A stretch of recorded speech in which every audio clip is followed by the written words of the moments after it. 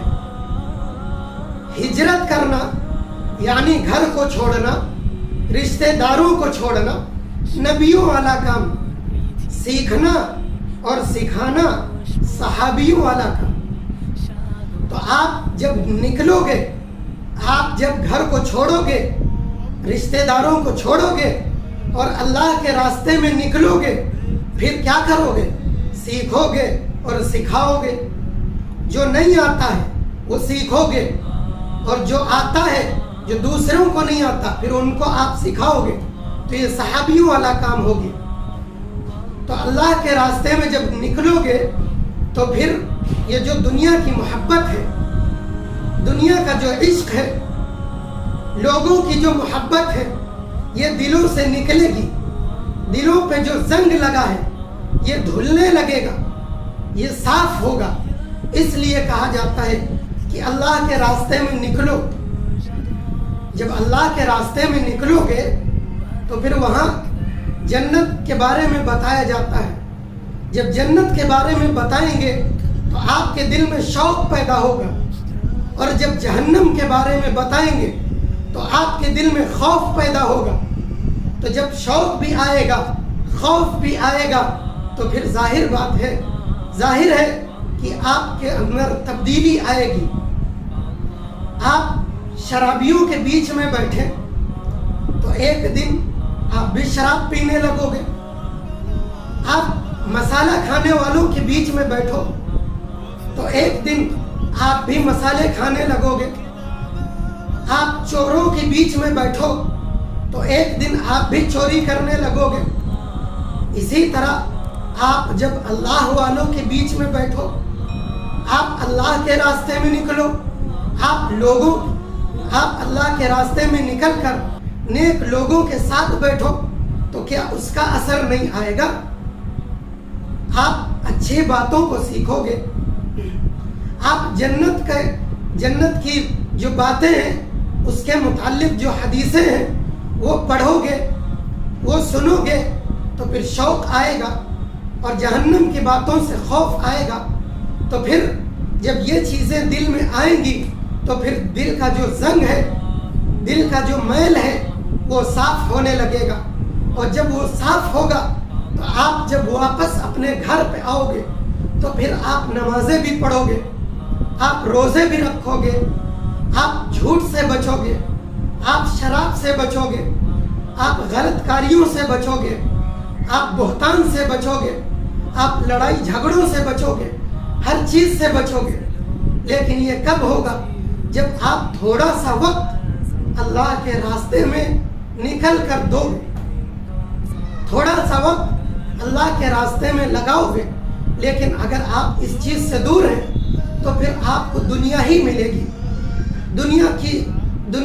دنیا میں آپ کو کام ملے گا، آپ کام کرو گے، دنیا کماؤ گے، آپ یہ چیزیں کرو گے، تو پھر آپ کو نہ آخرت کا خوف ہوگا، نہ جنت کی کوئی چیز معلوم ہوگی، اس کا شوق ہوگا، نہ کوئی شوق ہوگا نہ خوف ہوگا۔ اس لیے اب ایک وقت ایسا آئے گا کہ آپ اس دنیا سے گزر جاؤ گے اور پھر پچھتانے کے سوا کچھ حاصل نہیں ہوگا۔ لہٰذا آپ تھوڑا سا وقت دینداروں کے ساتھ لگاؤ، اللہ کے راستے میں نکلو۔ تب جب آپ نکلو گے تو پھر آپ کی دنیا بھی بن جائے گی اور آپ کی آخرت بھی بن جائے گی۔